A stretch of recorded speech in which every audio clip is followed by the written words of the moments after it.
अभी जो माननीय मुख्यमंत्री चंपई सोरेन जी ने जो शपथ लिया है, तो मैं खुश हूँ और मैं तहे दिल से इनको मैं समर्थन दे रहा हूँ, दूंगा कल। लेकिन इस नई सरकार में मेरा कुछ ऐसा मुद्दा है जो हम शुरू से यहाँ सदन के अंदर बोलते रहे। सबसे पहले तो ये झारखंड सरकार पूर्व मुख्यमंत्री माननीय हेमंत सोरेन के द्वारा जो छत्तीसगढ़ का शराब मॉडल, शराब बेचने का काम इन्होंने शुरू किया, और उस दिन मैंने विधानसभा के अंदर में इसका विरोध किया था गुरुजी के सम्मान में, और सदन से बाहर भी हमने इस बात को रखा कि हमारे माननीय गुरुजी सारे मजहब के लोगों को हर जगह नसीहत देते रहे हैं कि शराब से थोड़ा दूर रहा करो, लेकिन ये सरकार ने नहीं माना। और आज मैं इस नई सरकार में, माननीय चंपई सोरेन जी की सरकार में, मैं इनसे भी आग्रह करता हूं, ये मेरा एक मुद्दा है कि आप जितना जल्द हो यहां शराब बिक्री नहीं हो, नशाबंदी इसको लागू करें। पहला ये है। और दूसरा है पी पेशा एक्ट, जो 1996 के अंदर सरकार के द्वारा बिहार के टाइम में ही दिया गया, लेकिन राज्य अलग होने के बाद झारखंड में, बिहार में नशाबंदी लागू हो गया था, तो हम भूल रहे थे, ठीक है, लेकिन झारखंड में नहीं हुआ। और ये पी पेशा एक्ट जो यहाँ के लोगों का मूल कवच है, आज ये शेड्यूल एरिया बना। आखिर शेड्यूल एरिया क्यों बना? ये शेड्यूल एरिया में खास करके आदिवासी और मूलवासियों का जमीन कैसे बचेगा, और वहाँ ग्राम प्रधान के द्वारा जो ग्राम संचालित होता है, पी पेशा एक्ट लागू होने के चलते, नहीं लागू होने के चलते वो कमजोर पड़ रहा है।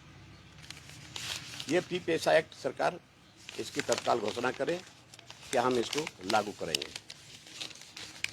उसके साथ साथ ये राज्य जो अलग हुआ यहाँ के मूलवासी, यहाँ के आदिवासियों के लिए, और अंग्रेजों के द्वारा हमारे लोग लड़ाई लड़े थे, बलिदानी लोगों ने दी थी, खून बहाया था, बहुत लोग फांसी के तख्ते पर लटके, तो संथाल परगना में एसपीटी एक्ट बना और छोटानागपुर में सीएनटी एक्ट बना।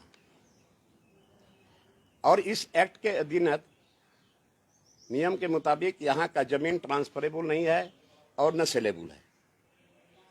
लेकिन यहाँ राज्य अलग होने के बाद इस बात को भी हमने सदन में रखा था, और इसके लिए हमारे माननीय पूर्व मुख्यमंत्री हेमंत सोरेन जी ने एक स्पेशल सत्र बुला कर, सत्र के अंदर में ही उन्होंने एक कमेटी का गठन किया था, लेकिन उसका भी कुछ फलाफल नहीं हुआ, जिसमें सभापति रखा गया था स्टीफन मरनी जी को। मात्र 1 मीटिंग या 2 मीटिंग बुलाई थी। बाद में जिला से हम लोगों ने, जो डीसी वगैरह को हम लोगों ने मांगा था रिपोर्ट कि आपके जिले में कितना कितना जमीन का ट्रांसफर इधर उधर हुआ है, उसका प्रतिवेदन देंगे, लेकिन वो भी नहीं मिला। तो आज वहाँ एसपीटी एक्ट भी लागू नहीं है और सीएनटी एक्ट भी लागू नहीं है। जब बना बनाया हुआ एक्ट है, हमारे लोगों के खून के बदौलत लिखा गया था कि यहाँ पर सीएनटी एक्ट है, वहाँ एसपीटी एक्ट है, तो इसको ताक में रख करके यहाँ जमीन का अधिग्रहण धड़ल्ले से चल रहा है। ये भी मेरा मांग रहेगा माननीय मुख्यमंत्री चंपई सोरेन जी से कि आप इसको सख्ती से लागू करें और जल्द लागू करें। और इसके बाद ग्राम सभा, कहीं भी, ये भी मेरा प्रश्न आया था सदन के अंदर में कि यहाँ पर जितना खान खदान चल रहा है वो बिना ग्राम सभा के ही चल रहा है।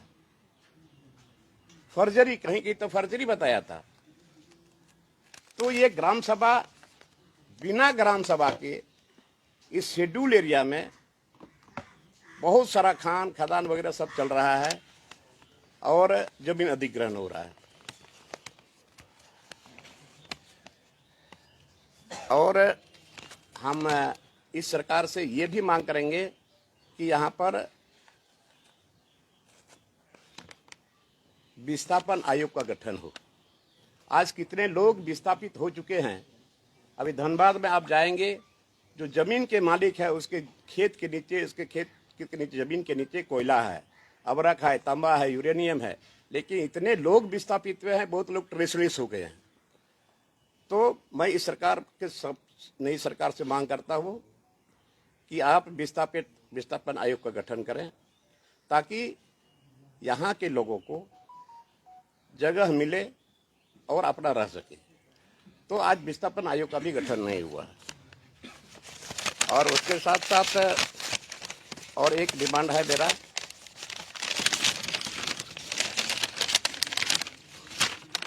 यहाँ के जो आदिवासी और मूलवासी का जो जमीन है, लोग लड़ाई लड़ रहे हैं न्यायालय में, तो वैसे वैसे लोगों को चिन्हित करें और इसका इस स्पेशल कोर्ट बनावे ताकि यहाँ के लोगों को राहत मिल सके। गरीब बेचारे हैं, लोअर कोर्ट में जीत जाते हैं, लेकिन पैसे वाले लोग सिर्फ हाई कोर्ट चले जाते हैं और हाई कोर्ट के बाद फिर सुप्रीम कोर्ट चले जाते हैं। गरीब के पास पैसा नहीं है, वो बेचारे थक जाते हैं, वो लड़ाई जो करती है उसका ठंडा पड़ जाता है। और ये जल जंगल जमीन कैसे बचेगा? आज जंगल लुट रहा है, नदी नाला लुटा रहा है, बर्बाद हो गया सब जगह। ये सरकार से हम मांग करेंगे, इस मुद्दों को आप यथाशीघ्र लागू करिए और नहीं तो ये मेरा आंदोलन जारी रहेगा।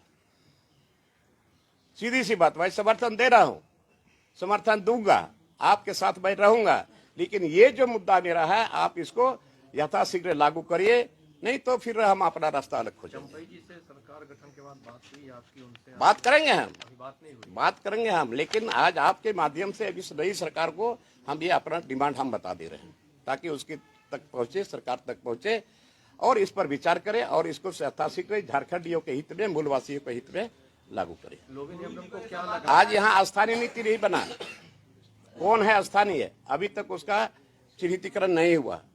तो स्थानीय नीति नहीं बना तो फिर आप कैसे चिन्हित कर सकते हैं यहाँ का कौन है? तो 1932 का खतियान हो या अंतिम सर्वे सेटलमेंट हो, आप इसको एक आधार बना करके स्थानीय नीति लागू करिए और स्थानीय नीति लागू होगा तो नियोजन नीति भी लागू होगा। शिबू सोरेन जी से आपकी मुलाकात हुई, क्या बात है? शिबू सोरेन जी देखिए, गुरुजी के पास हम गए थे, मिलने के लिए मैं गया था, बहुत दिनों से नहीं मिला था और मिलने के बाद हाल चाल पूछे, उन्होंने भी हमको पूछे कि कैसे हो, हमने ठीक ठाक है। इसका बगल में सत्तू रखा हुआ था, बोले सत्तू पियेंगे, तो हम गुरुजी बोले कि इशारा किए कि आप पी लो, हम सत्तू पी लिया और हाल चाल पूछ कर कुछ। दादा, जल जंगल जमीन तो आपने डिमांड रखा, लेकिन युवाओं का जो रोजगार है झारखंड में, अरे भैया वही तो बात बता रहा हूँ ना कि आज तक वैकेंसी नहीं निकला। आपका स्थानीय नीतिकरण, स्थानीय नीति आपने बनाया नहीं, एक भी वैकेंसी आपने निकाला नहीं। तो इस नई सरकार से हमारा उम्मीद है, हमारा भरोसा है, हम दिल खोल करके समर्थन दे रहे हैं, लेकिन अगर ये नहीं करे तो फिर बाद में देखा जाएगा। हम तो आंदोलन करेंगे और हमारा मांग इस। बीजेपी के लोग कह रहे हैं कि सरकार को बहुमत नहीं है, फ्लोर पर गिर जाएगी, विधायकों की संख्या नहीं। देखिए, वो तो फ्लोर पर साबित होना ही है। आप देखिए, कल ही था, कल आप देख लीजिए फ्लोर पर साबित होगा या नहीं होगा। नहीं होगा तो फिर जो विकल्प होगा देखा जाएगा। हेमंत सोरेन की गिरफ्तारी को किस तरीके से देखते हैं? देखिए, हेमंत सोरेन की गिरफ्तारी से हमको दर्द है, हमको दुख है। वो हमारा भतीजा टाइप का एक लड़का जो था, हमको बराबर चाचा चाचा बोलते थे और मैंने उनको शुरू में ही कहा था, जिस समय मैंने न्यूज 18 में मैंने बोला था पंकज मिश्रा के बारे में, उस समय हमने कहा था, तो उन्होंने हमको दूसरे दिन तलब किया, बुलाए हमको अपना चैम्बर में और उन्होंने कहा क्या क्या चाचा बोलते रहते हैं, विपक्ष को मौका मिलता है। मैंने कहा देखिए, मैं गुरुजी की बदनामी और आपकी बदनामी को मैं बर्दाश्त नहीं कर पाऊंगा। आपको कुछ लोगों ने आपको बदनाम कर दिया, यही काफी है, आप समझ लीजिए, और नहीं तो आप मुख्यमंत्री आप पता करवा लीजिएगा लोग हम झूठ बोलता है। बहुत देर के बाद बोले कि अच्छा ठीक है, हम देखेंगे। हम बोले कुछ कार्रवाई करेंगे, लेकिन कुछ नहीं हुआ। और ये उनकी जितनी गलती नहीं है, उससे ज्यादा गलती उसका जो सलाहकार लोग है, उसके जो सलाहकार है अगल बगल में है, एक है पिंटू है, इसके बाद सुप्रिया भट्टाचार्य है, विनोद पांडे है। मैं तो बराबर इस बात को बोलता हूँ, सच्चाई में क्या है, मैं बराबर इस बात को बोला है, लेकिन संज्ञान में नहीं लिए। आज अंदर तक उसको जेल जाना पड़ा। सुझाव दिए थे कभी कि ये सलाहकार अच्छा होगा? नहीं साला, हम क्या सुझाव, हम तो इतना बता देते कि आप बदनाम हो गए, बदनाम कर दिया आपको। अभी भी समय है, समय रहते आप कुछ करिए, लेकिन नहीं किया। आज जिसके चलते आज जेल जाना पड़ा। हमको तकलीफ है, लेकिन ये बढ़िया सलाहकार नहीं रखे, बढ़िया सलाहकार इनको मिला नहीं और खोजे भी नहीं, जिसके चलते आज ये सारा चीज। तो वो जब जेल जा रहे थे, आप क्षेत्र में थे, आप पार्टी के अब क्या करूं मैं, अपना भी तो खेती है यार, अपना भी तो खेती घर गृहस्थी है, उसको भी हम देख रहे थे। लोग चले गए, कहाँ चले गए थे आपको पता नहीं, हैदराबाद गए। हैदराबाद गए तो गए, हम नहीं गए, हम अपना खेत खलिहान देख रहे थे। पहले रांची में तो नहीं आए जब संकट में सरकार थी? कैसी, वो तो तुरंत वरना हम तो जान रहे थे कि अभी आज नहीं, कल नहीं, कुछ न कुछ होने वाला है। तो ये लोग फिर चले गए अपना, हम अपना खेत में जा। क्या उनका हैदराबाद जाना जरूरी था? क्या जरूरी था, क्यों जरूरी था, क्यों जरूरी था, किस बात का डर? कोई किसी को किडनैप कर लेता क्या? तो बिकने वाला तो कहीं भी बिक सकता है, सड़क पर बिकेगा, घर में भी बिकेगा, बाहर में भी बिकेगा। तो जब आप ठीक हो तो ठीक है, हमको कहाँ कोई फिक्र है, हैदराबाद जाने का क्या जरूरी है? जेएमएम को बाहरी ताकत चला रही है। बाहरी ताकत चलाया, बाहरी ताकत मतलब वही लोग इर्द गिर्द में रहने वाले लोगों ने चलाया। तो फ्लोर टेस्ट पूरा प्रशासन रहेगा 5 तारीख को। फ्लोर टेस्ट में तो हम रहेंगे, हम तो बोले हम रहेंगे, इनके साथ रहेंगे और निभाएंगे भी।